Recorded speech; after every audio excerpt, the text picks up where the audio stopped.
Good morning, everybody. Welcome to Going On Daily Live. I am Becky coming to you from Edmonton, Alberta. I am here with Mr. Chuck Allen coming to you live from San Antonio, Texas.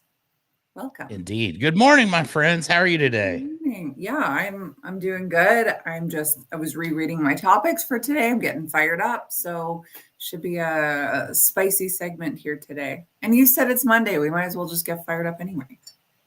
Let's do it. We're the kickoff team for Going On Daily, so we got to start the week off with authority. And I've had 2 cups of coffee and an energy drink. I'm on about 4 hours sleep over the last 2 days, so energy is the name of the game. Correct me if I'm wrong. 2 energy drinks and a coffee, or no, wait, 2 coffees and an energy drink. That's hard on the heart, isn't it? Aren't you concerned? We shall see. I don't know. Cardiac events. YOLO, right? I mean, YOLO.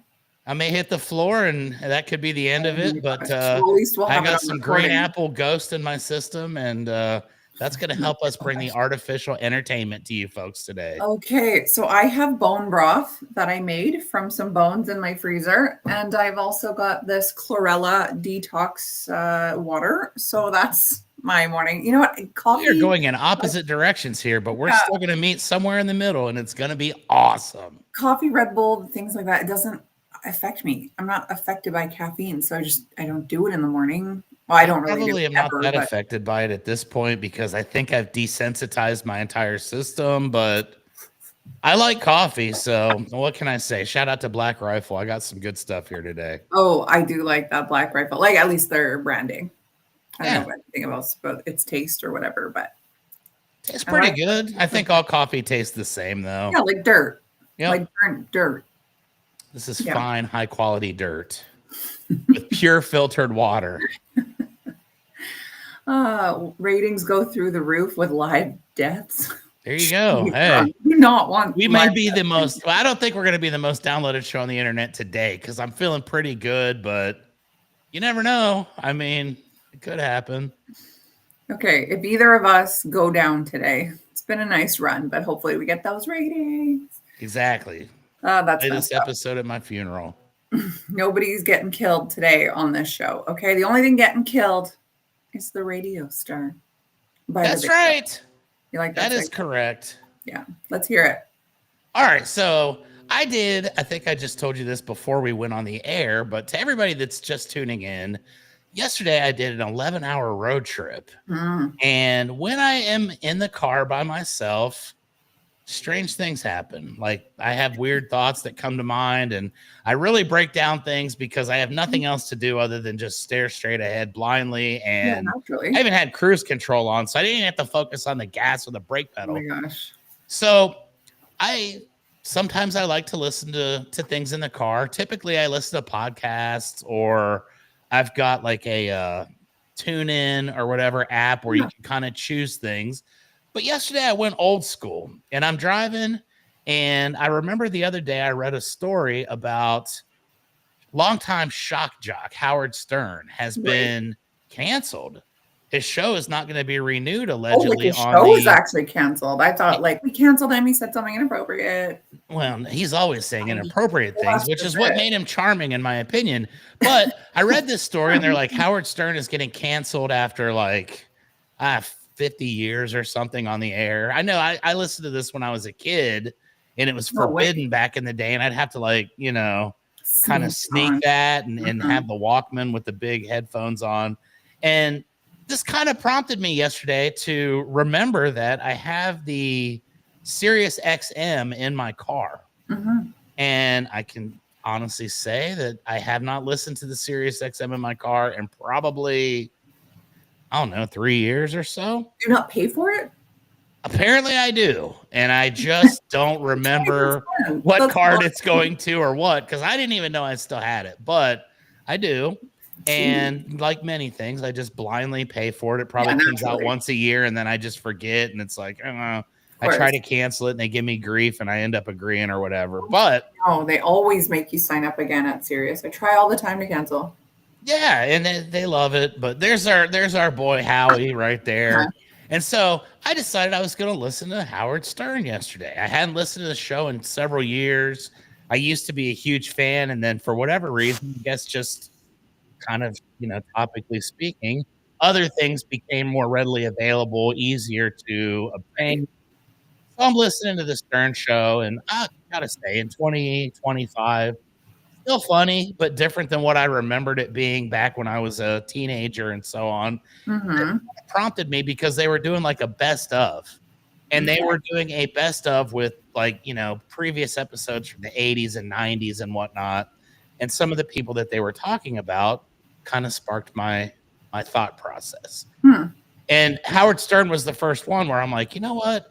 This guy used to be on like everybody's radio. You used to be driving to work or driving to school or whatever, and you'd have it on the FM dial and you'd listen to it.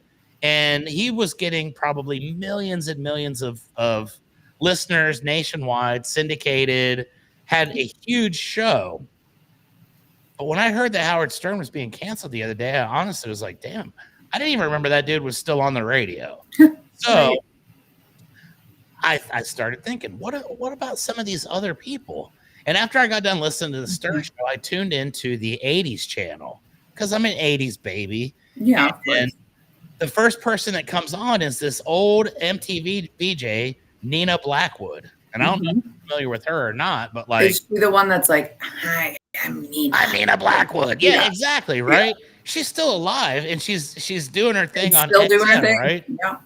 So I started thinking about this and I was like, man, what a different era we live in now. It's cool that these people still have a place, but I don't think anybody's paying attention to it. We just hashtag Nina Blackwood. She's going to hear us making fun of her voice because I'm sure she tunes in. But I started thinking about this and I was like, what about in previous generations when I was a kid, we used to listen to the radio a lot. Right. And I think that it's now kind of a dying medium because I noticed another thing in my car. I've had my car for 4 years now. I've never preset an FM station in my vehicle. I don't listen to the radio anymore. So it made me think, if Howard Stern, who was the most prominent guy that everybody either loved or hated for decades, he was very controversial, very, well distributed around the country. If he's forgotten like that, and then I did a poll and it said he went from 20 million listeners, which I think is kind of crazy, but it's insane. Yeah. Now he's getting 125,000 an episode. Whoa. And I mean, we get more than that on Going On Daily, quite frankly. We get like 250,000. So we're better than Stern at this point. But I started thinking about it. Okay, back in the day, we'd have people like Casey Kasem, who was an American icon as well. Unfortunately, he's no longer and went missing. That alone should be discussed. Exactly, right? That's a wild story. So here we are. And it's like, what happened to these people? So I start perusing through the Sirius XM and I start finding all these old, like, pardon the term, washed up DJs from bygone eras. And I'm thinking, wow. So I went to my friendly little, I'm not going to lie, folks, this is artificial today. I went to my Chat GPT and I said, give me a list of some of these radio icons that we used to love that are still out there doing their craft, but nobody really knows about it because there's like 12 listeners now. And they gave me a cool list and I started looking at it and I thought, man, you know what? I do remember that guy. I don't remember some of them, but we had Casey Kasem. I didn't even know that Corey Hart was a DJ after Sunglasses at Night. Now I feel like my day is complete and it's only 9:10 in the morning. But I start thinking about this, right? And I'm like, what happened to some of these DJs and some of these radio shows? I don't know. So I got a nice little list compiled by ChatGPT and I started looking at it and I thought, interesting. So let me run by a couple of these names from the past that are actually still plying their craft and nobody really knows. So we had Casey Kasem, as you recall. He was America's number one, American Top 40. Yeah. Did you know there was another Top 40? Rick Dees. Rick Dees. Yes, I did know. Do you know what happened to Rick Dees? Didn't his wife kill him or something like that? No, Becky, he's still alive, as a matter of fact. Still alive, and he still does a top 40 show on the radio. Are you serious? He must be 80 years old, if not older. Exactly, right? And that's what it said. It's like Rick Dees, the man who brought you Rick Dees' weekly top 40, and even Disco Duck, which I think was a song that Rick Dees performed. He was not just a radio countdown guy. This man was a performer, folks. Well-rounded artist. Exactly. You know, and I don't even remember what Disco Duck was. I got to look that up. I remember Disco Duck. But it's like, okay, if you had a radio in the 80s or 90s, you knew who Rick Dees was. Totally. You just thought he was dead. So it's like, we don't recall what Rick Dees is doing in modern times, but I come to find out he still does a countdown show every week on the radio. And it says, just to a smaller diehard crowd. Mm-hmm. And the glory days of top 40 dominance are long gone. And I thought, man, poor Rick Dees, you know? Becky thought that he was murdered by his wife. And here this guy literally is out there every week still trying to do his deal. And he's counting down the show. So, Rick Dees, shout out to you, man. We could get Rick Dees as a guest on our show here and kind of ask him what life is like now. Because he probably would love to get some of our audience, quite frankly. But Rick Dees was a good one. Yeah, it says he's 75. So I mean, old enough to be relaxing, retired. Howard Stern is in his 70s. I found out, and it's really? Like, wow, dude, there you go. So the thing about Howard Stern is, like, I was actually shocked that he was as prominent as he was, because I actually find him fairly offensive. And like, for me, I'm not offended by anything at all. He's incredibly offensive back in the day, for sure. And he's turned over a new leaf. Now he's politically correct and very aware of everything. And I think that's probably a contributing factor to why he's being canceled. I think, like, I was a teenager and I would tune in the odd time and see his show, and it would always be these like fake boob chicks getting asked about their nipples and stuff. And even as a teenager, I thought, this doesn't seem right to me. Like, something seems off about this to me as like a teenager. And then it's like hard to process. Oh, Ron's here. Hey, Ron. Oh, we got a special pop-up guest, ladies and gentlemen. Wait, welcome to the show, Mr. Ron. I don't even know how that happened. Oh, I thought you had something awesome to talk about here with Howard Stern. Went on.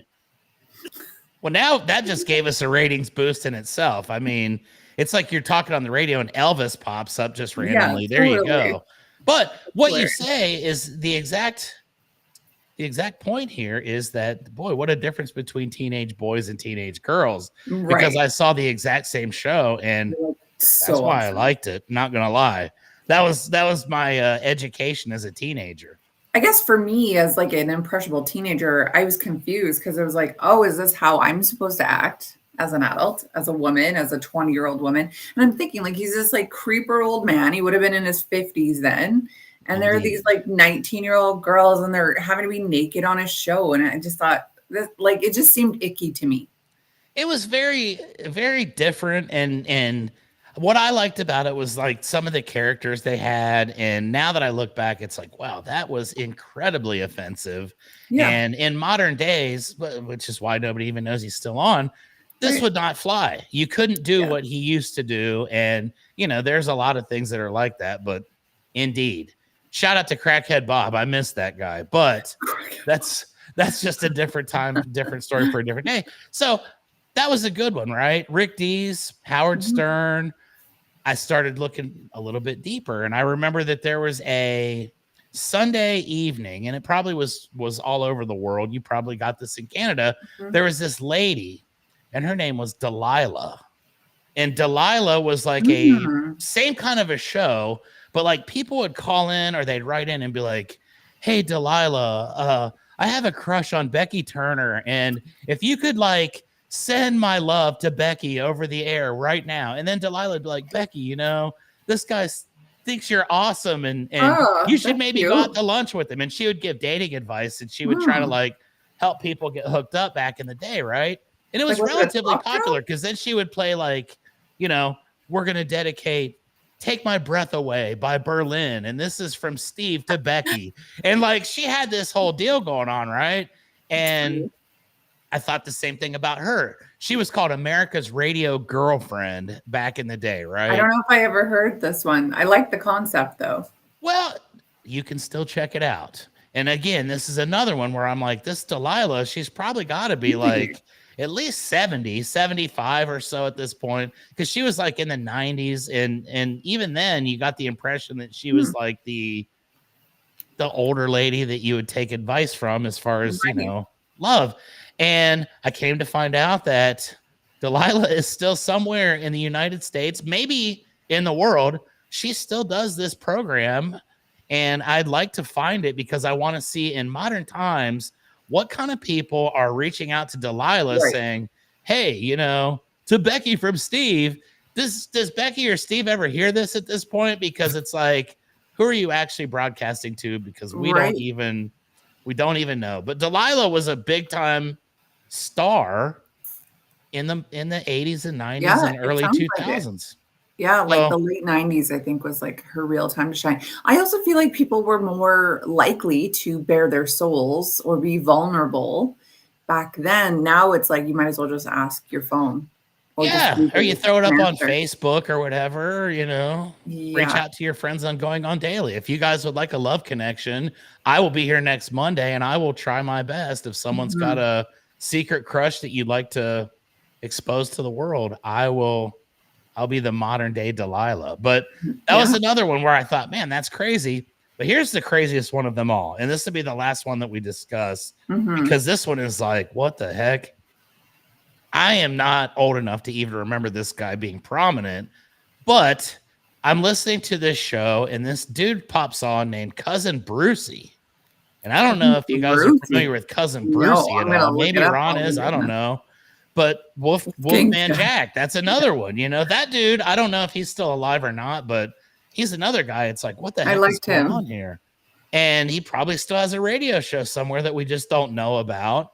But this Cousin Brucey comes on and they're like, Cousin Brucey has been on the air since the 60s. He was literally doing like the Beatles and you know, Elvis and all these acts from back in the day. He's on Sirius XM.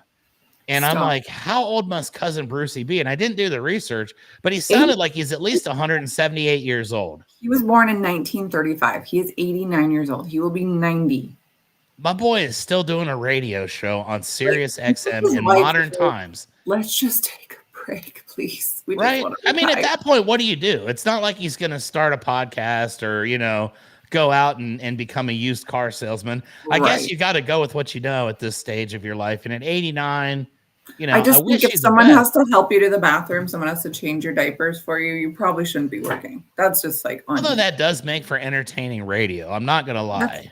I guess on the Howard Stern show. You know, grown men getting their diapers changed probably has been something that's appeared on that show. But I came to find out that this Cousin Brucey still does a weekly show out of New York on WABC, which is a huge AM. I mean, I guess that's kind of conflicting. There's not really a huge AM market anymore, but it's one of the largest AM stations in the country. Wow. And this guy is literally every week still doing a show. So it's kind of crazy. But the title came Video Killed the Radio Star because of Nina Blackwood. That was the first show ever on MTV. And it made me think of programs like ours today where people are going to watch us on YouTube. They're going to watch us on Facebook. We're going to cover all the social media channels here in a minute, folks. But what an evolution we've had to where now you can literally get whatever you want, whenever you want it. And the novelty of listening to American Top 40 or getting your love advice or even some crazy old school rocker, it's no longer relevant, but there's still a small sliver of our population that must be tuning in. So there is. I mean, I listen to the 80s and 90s all the time, mostly the 90s one, but you've got like Lisa Loeb, one hit wonder from the later 90s, Mark McGrath, lead singer of Sugar Ray, Downtown Julie Brown, that's my British accent. That's another awesome one. Yeah, so there's a lot of them who are really still reliving their glory days. And I mean, I've heard that radio is actually a pretty tight industry, like the radio and television industry. Like you can be fired like that. You can be transferred like that. At least in Canada, you could be on a radio show and then all of a sudden they're like, oh, by the way, you have a show in Winnipeg now. Okay. Oh, okay. Am I moving? Like apparently it's quite tight. So, do you know, to have a several decade tenure, it's pretty awesome. It's quite impressive. And I will say this to finalize this topic. Every single day, I do listen to my favorite radio show still. that I've been listening to for over 20 years. And folks, Wow. you're expecting something profound and amazing and educational and empowering and enlightening. But ladies and gentlemen, every morning I tune into Bubba the Love Sponge. So there you go. Hulk Hogan's best friend. If you want some drama, there you go. Bubba the Love Sponge. So Radio killed the video star, and that's also the name of Bubba the Love Sponge's upcoming documentary, which is also where that title came from. So because he had a sex tape that Hulk Hogan had with Bubba the Love Sponge's wife, and there's a whole story there that the world needs to know. So Okay, well, this is exciting. Not trying to give away too much, but look it up. Bubba the Love Sponge and Hulk Hogan. And he's the one who told us that Hulk Hogan was going to die like 2 months before it happened. And everybody was like, this dude's a liar. He's trying to be relevant. He sucks, because they were no longer friends because the sex tape made Hulk Hogan rich. Naturally. And Bubba the Love Sponge lost everything. But he's still on the airwaves every day. So, wow. Grinding. You know, folks, shout out to Bubba. Interesting. I'm going to have to look that up. Okay, well, Oh, interesting. yes. Love that. Okay, well, if you are tuning in today, you are probably on one of these below: Kick, YouTube, Rumble, or Twitch over there. You can find us at either Rhode Island Broadcasting or RI_broadcasting. If you are over there on Twitch under Chuck there, make sure you support the show with some bits. You can do that. They're a penny each. We would love your support. You can also watch us after the fact. You don't even just have to catch us at 8 a.m. Mountain Time live. You can listen to us on Spotify, Red Circle, TuneIn, iHeartRadio at RI Broadcasting.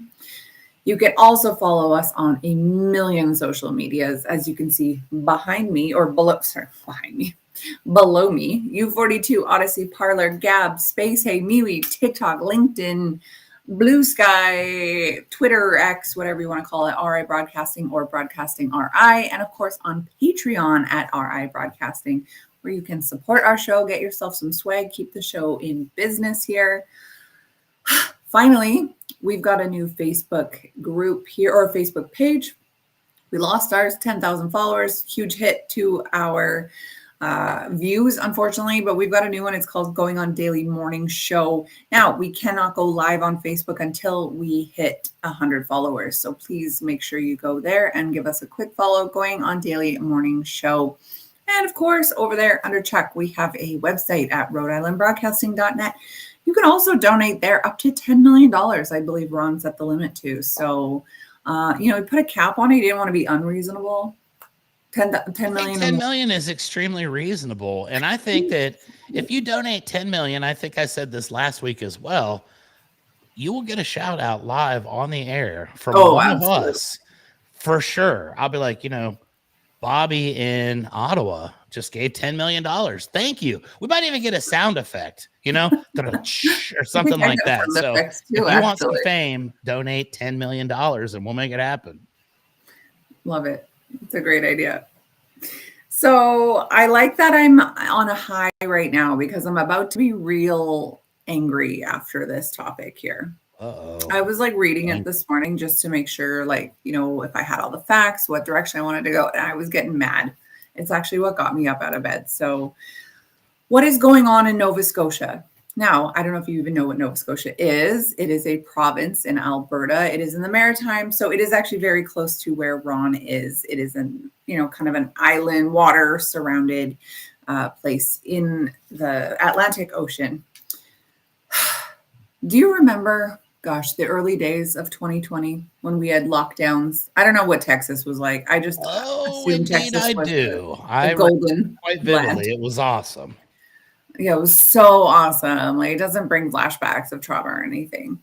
There was this whole you can't do this. Parks are blocked off. You can't take your kids out. You can't go shopping. Can't leave your house because we're just trying to flatten the curve. Well, Canada is pulling this BS again. I'm going to try really hard not to swear on the show. Canada is trying to pull this again, starting in Nova Scotia. But right now, it's a climate lockdown. A climate lockdown to flatten the curve, Chuck. Okay? Staying inside is going to change the climate. You can see behind me. So what is happening in Nova Scotia? Oh my gosh, I'm so angry right now. Somehow I've lost my topic here and I'm looking at Spider-Man. I don't know how that even happened. That's who can save the day right now. We need Spider-Man to save from lockdowns. So last Sunday, yesterday it started, I guess. New Brunswick. Oh, no. Nova Scotia. Okay, so New Brunswick is starting too, I guess. Oh my gosh, I didn't realize this was happening. I am so all out of sorts here now that apparently I've lost everything on my phone. So in Nova Scotia, just last week, I think it started on Tuesday, they have implemented bans on using the forest. If you are a human being, you like to walk, you like to hike, you like to go into the woods, you don't. It's not happening anymore. And not only that, it is a massive fine, an absolute massive fine if they catch you. Just guess. If you get caught going for a walk in the woods in Canada. Yeah, like you're not being reckless. You're not doing anything. You're just walking through the forest. I'm going to say, now I don't understand exactly the translation from American dollars to Canadian. I'm going to say it's going to be like 5,000 American dollars. Like so they are listen, going like to put you in prison. It's not the same dollar value, obviously, but it's it translates, what's 5,000 for you is 5,000 for me, right? It's $25,000. Just for going outside and enjoying Mother Nature. Wow. $25,000. And to get further on this, it's not just $25,000. There's actually taxes. So you have to pay tax on top of that. There are admin fees on top of that, including a victim fee. What the hell is a victim fee? I feel like you're the victim. You shouldn't have to pay a fee for it. It works out to about $28,000.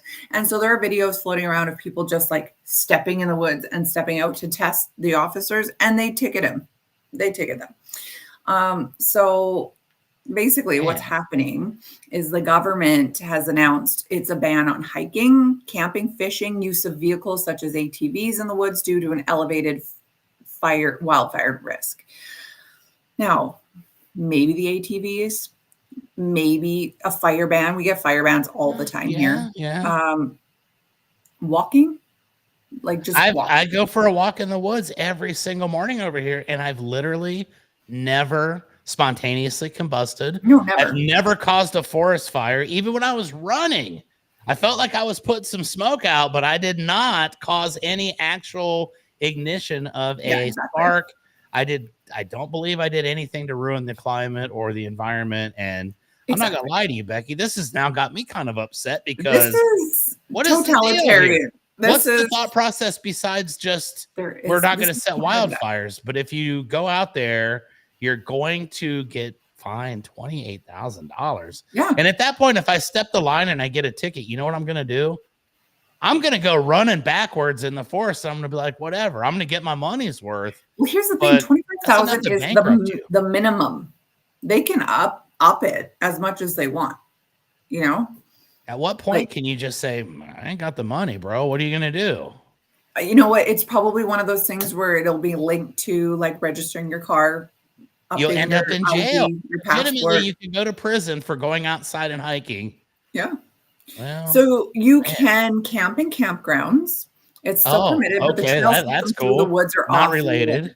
I gotcha. Right. Camping is fine as long as you have a bonfire that you're building at a fire pit somewhere that could actually maybe start a problem. That's okay. However, walking completely on the banned list. Chuck, just wait till we get into this. Some of the not this, but this is so wild, and it literally brings me right back to COVID with all the stupidity. Remember, you can not wear your mask at your table when you eat dinner, but you have to wear it when you walk there. Oh yeah, because it was a known fact that COVID only hovered like 5 feet above. For sure. If you sat, or if you sat under it, it was like going over you. Or like on an airplane. Oh my God. You have to keep your mask on an airplane unless you're eating 3 inches from somebody's face. Oh, I recall. I got in trouble for that one. One of my buddies got kicked off of a flight. Oh my gosh. For not wearing a mask. I wasn't that aggressive. Like I didn't like confrontation, but I would definitely like go places without a mask on because I'd be like, you're a 17-year-old kid that works here. Like, what are you going to do? Like, what are you? Yeah, Go throw tell me out. your- I dare you. I'll This is cough on safely. you. I don't even care. We did that at Home Depot. We when I say we, I was not involved in this at all. I highly discouraged it. But one of my employees went to Home Depot and started coughing. And it was just like the fakest cough ever, but it was kind of an outrage type thing. And believe me, it worked. And Oh, I I just imagine. one thing that always got me was I get a homeowner that would give me a check for a roof, and I would go to the bank. And this is the one time in the history of the world where you have to wear a mask into the bank. And I'm like, how are Yeah, that's bank robberies not at an all-time high That's right now? insane. You know, I'm only Like, following the rules. all robberies, all crime, because you were literally hidden and expected to be so. I know it was wild to me.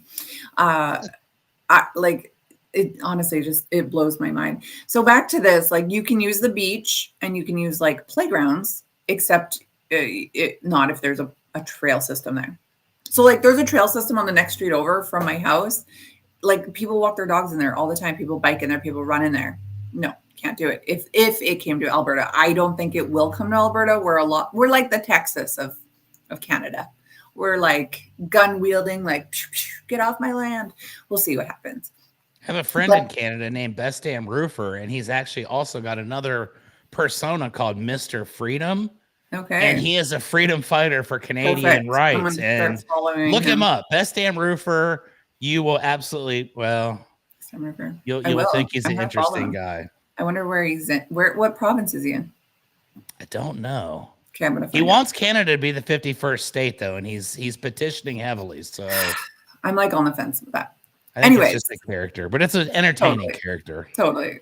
So it says that the hot and dry conditions are obviously igniting fires. Apparently, I don't know how humans inside have anything to do with it. But the premier of that state, so like your governor, Tim Houston, said at a news conference last Tuesday that these proactive measures are a small price to pay to avoid the devastation like the province saw in 2023 when wildfires destroyed 200 homes. Now, Alberta and BC are like full of wildfires all the time. I mean, 200 homes seems very small in comparison, but I'm not going to compare apples to apples here. It says that all trails in Cape Breton Highlands National Park are closed. All trails at Fortress of Louisbourg, Grassy Island, all forested areas, Barrens, backcountry are closed, designated backcountry camping at Fishing Cove, all trails. This just like the list goes on and on and on. So here are some of the caveats. Number one, paddleboarding, canoeing, things like that, also banned. Oh, because like where catching the water on fire. I gotcha. However, if you want to rent paddle boards from the people, you can do that. So that company's going to make money off of it. That's fine. Tax dollars. Okay. I see the interest. You can't use Crown land. I don't know if you guys know Crown land here. It's just land that is just owned by, I guess, the government. You're free to do whatever you want on it, camping, whatever. You can't do anything on Crown land now unless it's like you have to pay certain government officials to do so. Now, as far as businesses go, like construction and industrial ventures, there are some rules on that, but they have to get permits. So what stops a fire more than a permit that says I can be here? I think this is a good point right here. And I was just going to say construction. I think the number one cause of fires is some construction worker, a drywall guy or a painter or a roofer. For sure. And then we set the entire neighborhood on fire, and it's got nothing to do with hiking at all, folks. For sure. I would say this, no smoking anywhere near the forest. Like you cannot be smoking, no. But like, how do you put a ban on that either? I don't know. What's crazy to me though, is this fee, this ticket is so insanely high. Like the ticket for a DUI, which is a very serious offense, $5,000. The ticket for stepping. You can almost get 6 DUIs, ladies and gentlemen, for the price of one morning hike in the woods. It kind of makes you question your priorities. And I don't know, if I'm looking for the best value, you didn't hear it from me. Right. Exactly. Like if we're going to do anything fun, it's probably not hiking. Spend 28 grand. I think 5 DUIs might be no, I'm not going to say that. I do not condone that behavior. No. I'm simply being sarcastic just in case. No, like what also just pisses me off and what is so reminiscent of 2020 to me is like, remember, like you couldn't go to the gym, you couldn't do anything healthy, you couldn't go play, you couldn't go walk, whatever, but you could go to the liquor store, you could go to McDonald's, you could go for fast food, whatever. Oh yes, because I do it was recall. okay. Like all the weed stores were open here for sure. Like you could self-medicate, but you couldn't use the air, fresh air and walking, the exercise to do it. To me, it's kind of like the same thing. So they say it's a climate change ban, whatever, to protect against, but I don't think so. It's like, this is just a small baby step. Canada loves to do this to see what kind of control they have. And I'm like, even with Justin Trudeau gone, I'm not surprised that this is still happening with the Liberal government, because I quite honestly don't think that the Conservative government would have pulled a stunt like this. But just like a little baby step of what can we do to control them? What can we do? What can we do? What can we do? And it's like, some people buy it. I still see people wearing masks all the time. Oh, yes. I see masks all the time. Let me ask you this, Becky. Now, I remember something that happened during the COVID era here that kind of made me scratch my head. And it was the authority, who is this Dr. Fauci guy. I'm sure you've heard of him. Okay. And they showed a picture of him at a baseball game with his family, and he was sitting in the stands. He was like the only one there with his family, but he wasn't wearing a mask. No, of course not. And this begs the question now, do you think that the Canadian officials are like, oh, hey, you know what? We like to go hiking, but there's too many people. Let's put these laws into place so they get in trouble. Do you think that your local officials are now probably out enjoying these trails just because you can't, and they're getting like their own privileges because they're politicians and they can make the rules? Or I really don't understand the thought process. I don't see how keeping everybody from going for nature trail hikes is going to change climate, but okay. It doesn't make sense. Like, yeah, it says most wildfires are caused by human activity, but it's like, what does walking do? Unless we're walking at like the speed of like Looney Tunes here, where we're like, some people do that. I mean, you know, I guess there's so much friction under our feet that it's like creating fires. That's probably exactly why they did it. I don't know. It probably happens way more than we realize. Maybe. I don't know, but it doesn't make sense to me. Fireworks are also banned, of course. I mean, that makes sense. During a fire ban, fireworks, it makes sense.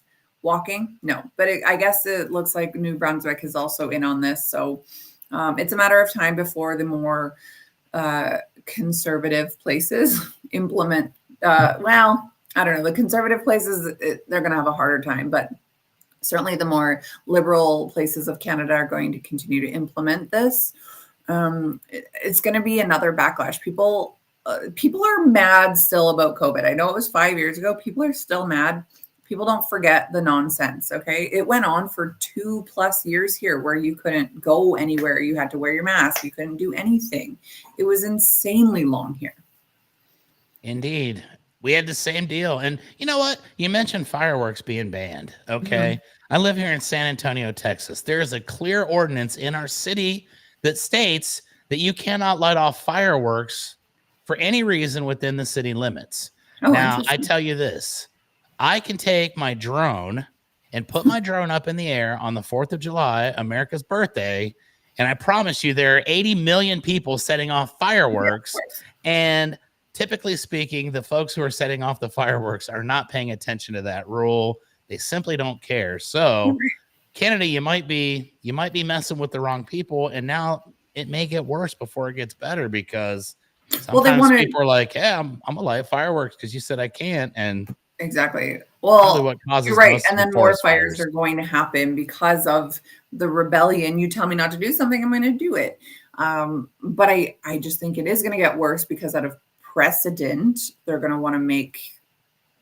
Like they don't want to be made mockery of, and they're going to make an example of you if you go in the forest. Like this video of this one guy, he literally walked in the forest and then walked out. It was like 10 seconds in the forest, $28,000 fine. Like we have bigger fish to fry here. People don't have houses in Canada.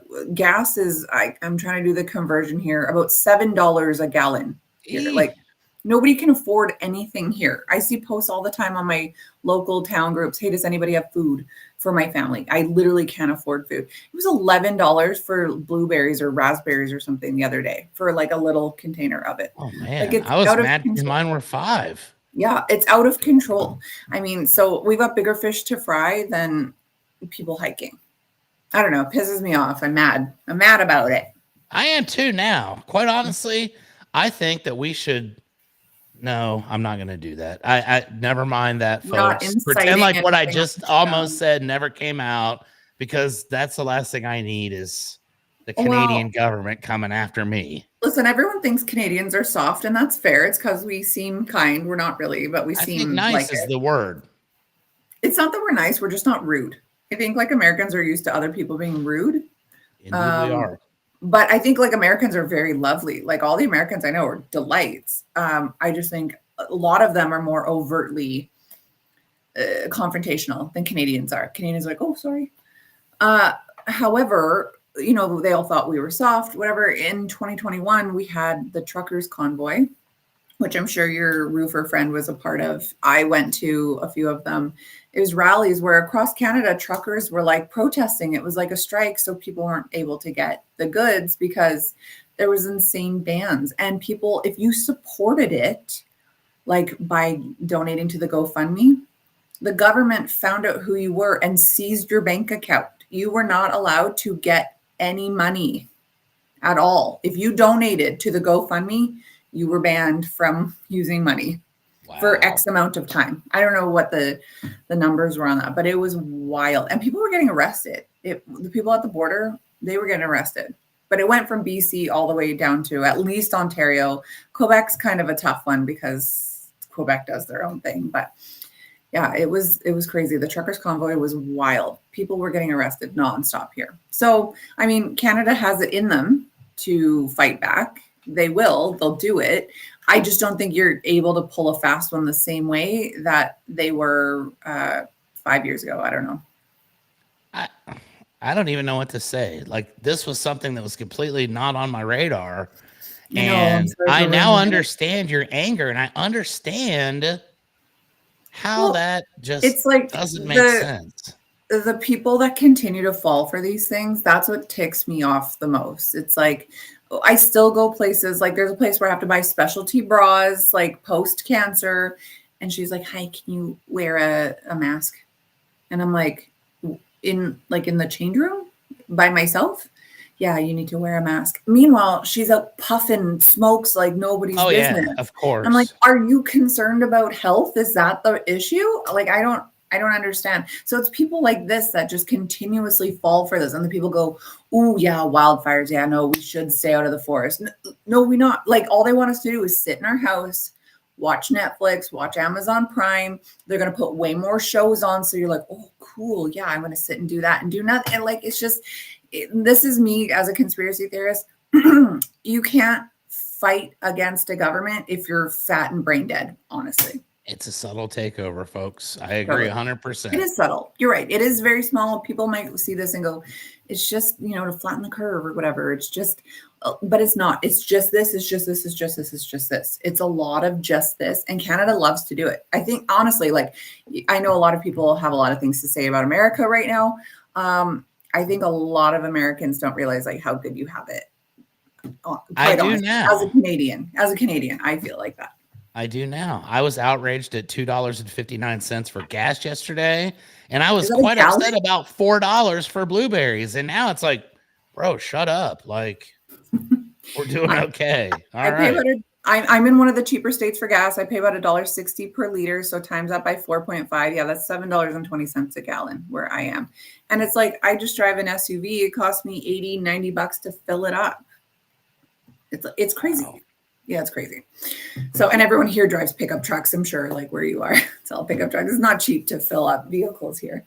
But I know, like Ron's saying, it's expensive everywhere. You're right, it is. I'm not saying Canada's worse off. It's just saying we've got bigger fish to fry. And we have carbon tax on everything as well here, where the government has added a couple of dollars onto everything. They say it helps fight climate change. Tell me how. by having a wonderful Christmas party at the end of the year for your government officials. Yeah, exactly. We are fighting climate change, folks. It's like building permits here in San Antonio. I own a roofing company. I buy a permit for a job.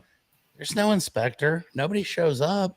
Yeah, exactly. I tell the homeowners, we are funding the Christmas party, folks. Pretty much. Yeah. Like, what is this victim fee? Like I said, on the fires, like what is the victim fee?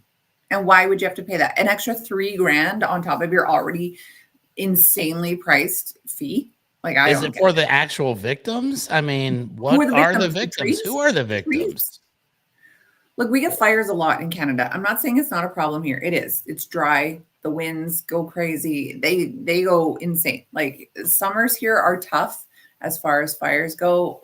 I don't know what the answer is to fix it. But here's the other crazy part is, like, there's a lot of different, like, admitted videos out there of, like, government officials, police saying, oh, yeah, we accidentally started that fire. Like, people admitting that it was them starting it. It wasn't by acts of climate. It was by, like, one of them, there was this huge fire and everyone freaked and blah, blah, blah. It ended up being the police. They were doing some sort of a drill and something caught fire and it caused this huge fire. And so there's lots of videos out there of admission that has nothing to do with the climate. So anyways, I will end it here. Just know that I'm pissed off today. I definitely see. Oh, polar bears. What do we have here? Oh. Is this because of climate change? Look, I get it. There are things that are happening. If you're not doing it for anything else, do it for this guy. Oh, this is the victim. Yeah, well, try to get close enough to him to give him his reparations, Ron. I'd love to see it. That's right. The victim fee can then be transferred back to you in the form of medical bills. In the form of a casket. Because you will be dead from a polar bear, for sure. Wow. So, well, that was quite enlightening. I'm not going to lie. Yeah, I had no idea that was going on. And it's horrible. Had it not been for going on daily, I would be blind to this fact. Yes. And I would not have the outrage that I now have. On Wednesday, Sharon had made a comment about, I can't even remember. I'll have to ask her this Wednesday. It was just something that Canada is now a part of more globally, maybe the World Economic Forum, something to do with that. But America has said, no way, we're not joining it. I mean, anything to do with the WEF is like no good, like stay away. But Canada loves it. Canada is a puppet. So we'll see. We will see what happens in the coming months. Things are going to get ugly. I'm sure of it. You will hear it all from me here, your local angry Canadian. All the more reason to tune in, ladies and gentlemen. All the more reason. Okay, well, let's talk tourist stops. Maybe this will make me feel better. This will, because I promise I've got some good stuff here with tourist stops. And again, as we mentioned earlier in the show, I took a long road trip yesterday, and I've driven back in the day. I used to drive from Texas to Ohio a couple times a year, which is like a 25-hour drive. And one of the cool parts about this is that some of these things that you get to see along the way, like in Bucksnort, Tennessee, there's a Citgo gas station. Bucksnort, Tennessee. Yikes. You can buy a bologna burger, right? It's a thick piece of bologna that's grilled and you put onions and mustard on it. I would look forward to this. Like if I had to eat, I would make sure that I had enough in the system to where I could make it to Bucksnort so I could get one of these bologna burgers. And I remember as a kid, we used to travel a lot by car and we would stop at certain places based on the location. And most of these are regional things. Like I go to Ohio, I have to eat at White Castle because we don't have White Castle in Texas. It's a delicacy, you know, but along the way, you start seeing some of these things. And I thought, man, I wonder what happened to some of these things that we used to stop at as kids, particular gas stations. We used to stop at this truck stop called Stuckey's back in the day. And Stuckey's was like a restaurant. They had gas station. You could buy like souvenirs. You could go in there and get, you know, postcards when I guess postcards are maybe still a thing, but you used to send postcards to people like I'm at Stuckey's in Nashville or whatever. And I started thinking about it. I was like, I haven't seen Stuckey's in like probably 30 some years. Wow. Stuckey's doesn't exist anymore. Right. No. And I started thinking about some of these places that we would go along the way. And we used to stop at specific stores because they were unique to the area that we were in. And the locals didn't see anything special about it because it was just there, but it was kind of an event for us, right? And another one that made me really, really kind of nostalgic was, I don't know if you had this in Canada, but there was a place called Howard Johnson's Motor Lodge.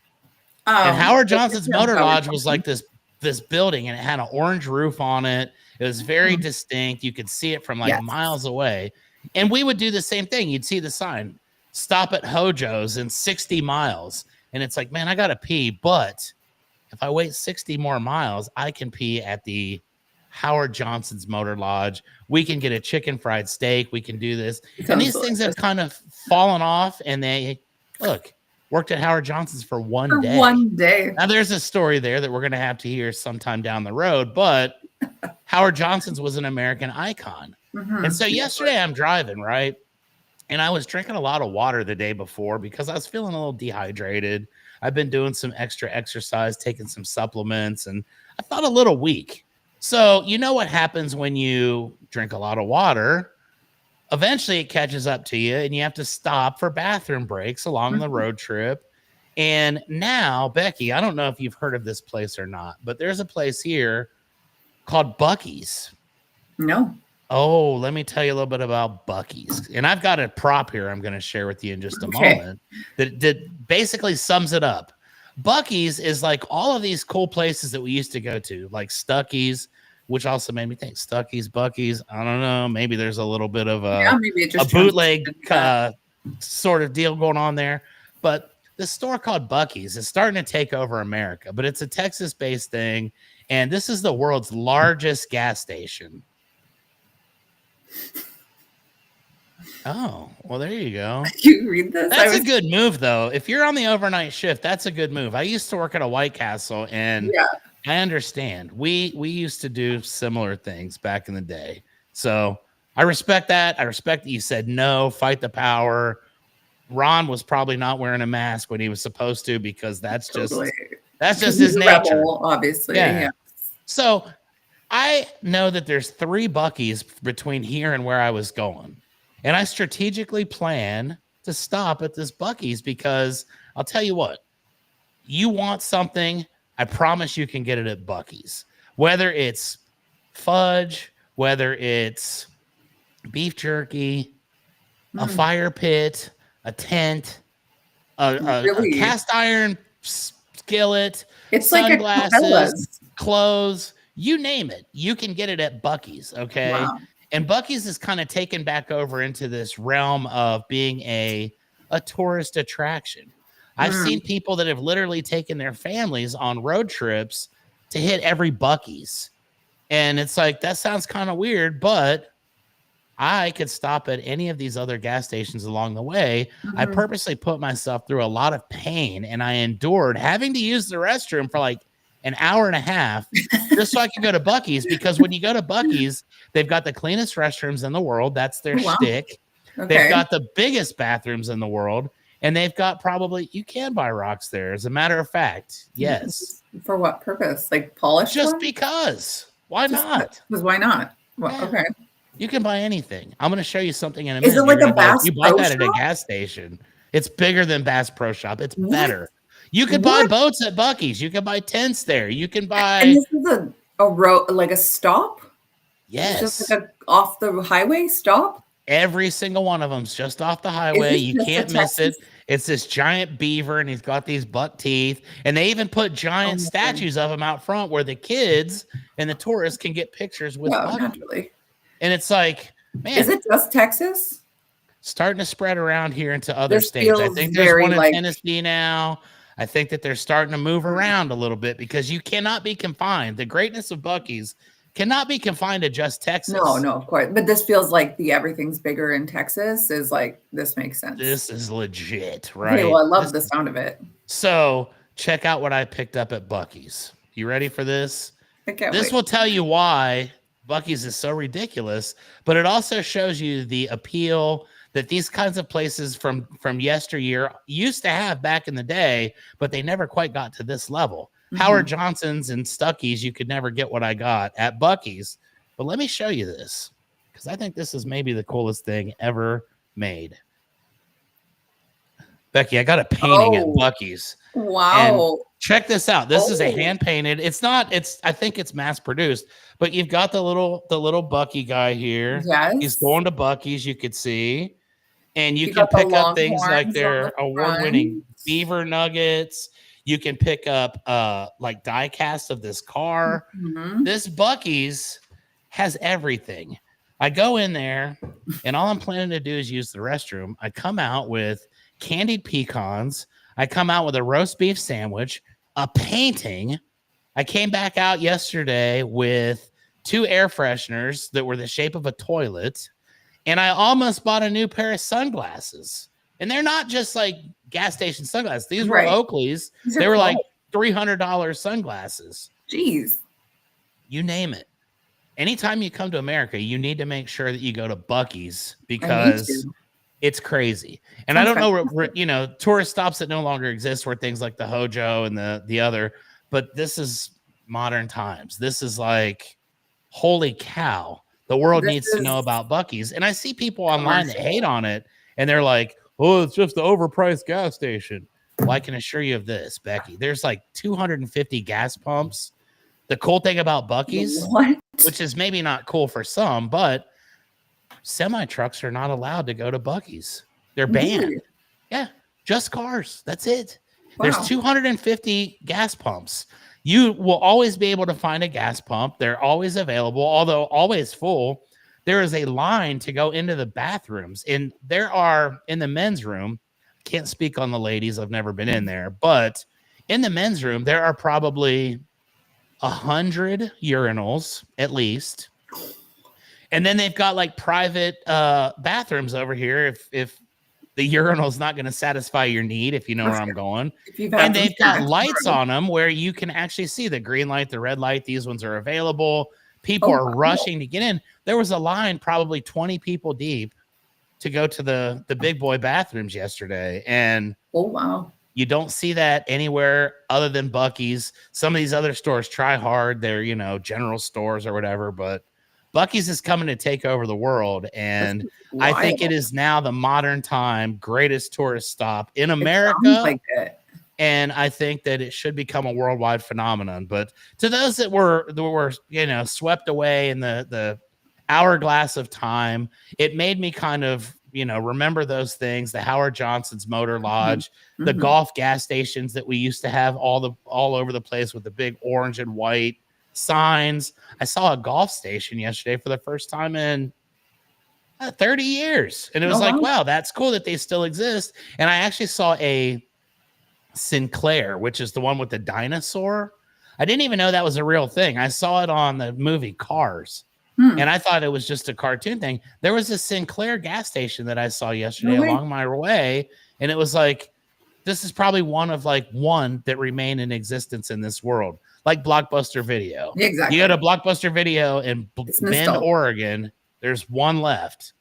And it's a huge tourist attraction because it's like, man, we missed that. And I think that if Howard Johnson's would come back in modern times and build 1 or 2 of them, multi-billion-dollar idea. We have a Howard Johnson here. Maybe it's changed. It is in the scuzziest part of Edmonton. It is so gross. It's like an hourly hotel. You do not want to stay there. That's what's beautiful about it, though. You know what you're getting. Yeah. You accept that risk going in. Uh-oh, it closed. I hope he's not talking about Blockbuster. We actually have a video rental place here in the next town over. It's called Video Movie World or something like that, or Movie World or whatever. And it's a legit DVD rental place. That used to be a destination when I was in high school. You'd go Friday night, you'd get up, the latest games or CDs or whatever, and you'd spend the whole weekend just doing that. And it was like, oh, Sharon, there is a Hojo in Winnipeg. Yeah, I think there are still some in Canada for sure. They're not like a nice hotel though. They're like super. They never were. Yeah, they were like, you're tired. There's a place to lay down for a little while before you hit the road again. And the food was never 5-star, but it was always pretty dang good. Like, imagine you are Howard Johnson. You're like, I'm going to have a chain of hotels. Or like, are they going to be nice? Not really. They're going to be like average. Yeah, they'll be average at best. And the food's going to be greasy and it'll probably make you have to stop at the next Howard Johnson's to use the bathroom, Yes, which is of probably a course. strategic move. And Strategic. it's like Buc-ee's. They're every 90 miles. Okay, I've come so to find, boom, boom, I'm boom, looking boom. up the locations. You'll actually be blown away. They're in Alabama, Colorado, Florida, Georgia, Kentucky, Mississippi. What is this one? Missouri, South Carolina, Tennessee, Virginia, Texas. Lot in Texas, so still Texas. I'm just going down the list. A lot in Texas. Yeah. They're So all it's a worldwide takeover. And I Yeah. tell you now, if you're watching this show, if Mhm. you ever see Buc-ee's, I don't care if you're not hungry. I don't care if you don't have to we're use the stopping. restroom. Force yourself to go because it's a once in a lifetime experience. There is like hundreds of people. It's crazy the amount of people that are That's in awesome. Buc-ee's all the time, constantly just like packed. But you never have to wait in line for anything. It's always immaculate. I mean, Amazing. like there are people in the bathrooms cleaning like just constantly. It is the cleanest place. It's the nicest place. And you can get probably any type of food, beverage, or you can Anything. buy oil Poster. paintings there. Yeah. Yeah, oil paint. So there you go, ladies and I think gentlemen. Go to on Buc-ee's. Wednesday, when Sharon and I do our show, I'm going to talk about roadside stop outs here in Alberta. Alberta is known for the weird roadside stuff. Like, for example, in Edmonton, where I am, the world's biggest boot. But we've got the world's biggest egg, the world's biggest bean, the world's biggest Vulcan ship. Like, we got all kinds of stuff. Squirrel. And it's just like this huge attraction. Like, it's so stupid, but we got them. So I'm going to tune in to Wednesday's show because I I will think I'm tell gonna you do that. something secret. San Antonio, I thought had the world's biggest boots, but apparently we don't. Well, I Over don't by our know. mall here, there's a giant, like, you get in trouble if you climb on them. I climbed Oh, on yeah. them one You day. can't We climb got thrown out, but I thought they were the largest boots in the world. Oh, no, I don't think you can see because I have a background on. Well, we'll just save it for next time. But yeah, the world's biggest boot. It says it's 40 feet tall. So I'm going to go measure the one here in San Antonio. Yeah, you'll need to. Ours is probably like 39 foot 6 Exactly. inches or something And like it just, that. like, And Canada was like, you know what, bro? 40 feet. We got you. They waited until the San Antonio Mall built their boots. And then we're like, exactly. no, that ain't going to happen. So there you go. We both have something in common. We've probably got the number 1 and 2 largest boots in the world in our home communities. So learn something new We'll do every our day. next show next week live from the boots. Yeah. All right. Remote. Well, we are getting close to the end here. We actually overtime, but I'll just finish my story. Whatever. Absolutely. We're having fun. We're having fun. I got nowhere to be. Baby sets world record. So I just wanted to end this on like a very positive note. You know, I knew I was going to be angry today, so whatever. So this was just something that happened very recently, July. So Molly and Randall Keene are parents. Last year in 2024, they had a baby who came very, very premature. Okay. Born at just 21 weeks gestation. Now, if anyone knows, you need to be 40 weeks. I mean, you could technically after 27 could be viable. It's not super safe. 37 is sort of 36, 37 is sort of like that sweet spot. Once you hit 36, 37, you're probably fine. So 21 weeks gestation is insane. The little baby was named Nash. He weighed less than a can of soda.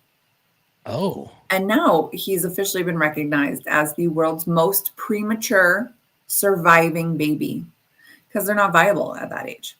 So they like to call him Nash Potato. How cute is that? Oh my gosh. He came 133 days ahead of schedule. Wow. His birth was at the University of Iowa Stead Family Children's Hospital. Obviously, they were absolutely terrified, hopeful, but terrified. Because this is new. Like, this is a new frontier for neonatal. Yeah, this should not be happening.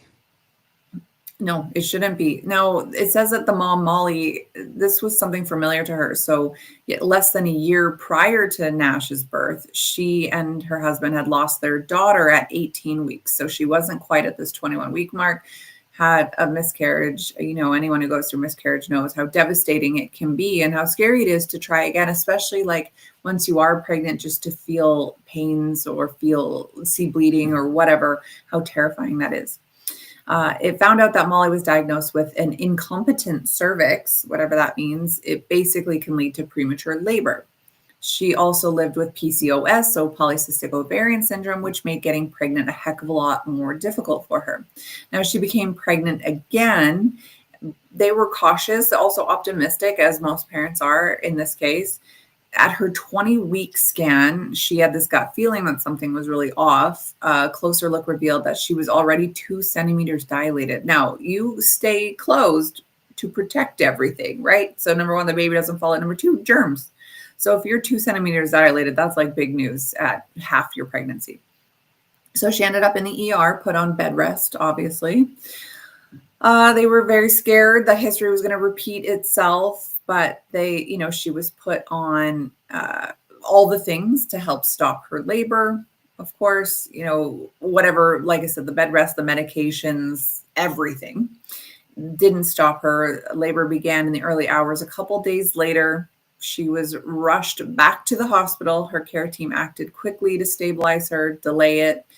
No dice. 2 days later, just past that critical 21-week mark, Lil Nash made his entrance into the world.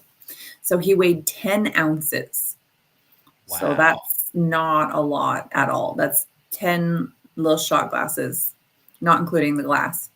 He measured just under 10 inches long. Now, most babies are about 18 to 22 inches long. So 10 inches long is very small. He was way smaller than most babies born even a week later. Like, he was just like a little tiny guy. Neonatologist Dr. Amy Stanford was able to insert a breathing tube, and his heart rate was able to be stabilized. He also had to have some surgeries because of what else do they have? Oh, perforated bowel. Not everything's developed yet at 21 weeks, right? But he went through all kinds of tests, round-the-clock care. But this little guy just never stopped fighting. There was a lot of up and downs, and they weren't sure if he was going to survive, but he did. And so just this past July 5th, he celebrated his first birthday. So he has set a world record for the youngest ever preemie baby who lived. So that I thought that was pretty cool. That's awesome. That is a very touching story. And at this stage of the game, you have to feel like he's probably going to stick around for a while. That's very touching. Yeah, I mean, that's a great graphic right there. That's probably that's Nash as we speak. Yeah, it says that now. Haircut. Yeah, right. Nash is thriving. He obviously still has to go through follow-up care, but his progress is nothing short of inspiring, they say. At his birthday party, surrounded by friends and family, he got to enjoy everything just as all the other kids do. And it sounds like he's doing okay. Now, there's no pictures or videos of where he's at. I would imagine he looks probably smaller. I have a friend whose son came 3 months early. He's quite a bit smaller than other kids, for sure. I would imagine that this boy is going to also be like that, but he's alive and well. So congratulations to that family. That's amazing. Probably some really scary times for them, but 189 days in the NICU they spent. That's half a year. It's 6 months. Wow. What a great way to end our Monday broadcast. Like, that is such an inspiring tale. I was over here complaining that I only had 4 hours of sleep, and I was thinking, I'm going to heroically pull through. The coffee has definitely kicked in on me, but it just goes to show, Nash, you're an inspiration to many, and best of luck to you, my friend. Absolutely. All right. Well, that is it for our show today. Make sure you check out Chuck's show over there. Go to youtube.com at ChuckAllen210, or I think I've heard you say you're pretty much anywhere on all the socials. So everywhere. Yes. With your podcast behind you, keeping it Rio. Of course, me right here, I've changed it. Linktree at Abounding Health. Abounding Health is my business. I have a podcast, new podcast, Abounding and Alive. It's a holistic podcast. So if you are interested in any of those things, please check them out on our socials. Be back tomorrow. We have Kyle. We've got Kelly, who's new, and we've got Ron. So we will see how that goes. I'm excited to hear it. And Wednesday, I will be back with Sharon. And Thursday, Luana. JJ. So we got a whole week planned for everybody. So make sure you check us out on Going On Daily. Have a great day, everybody.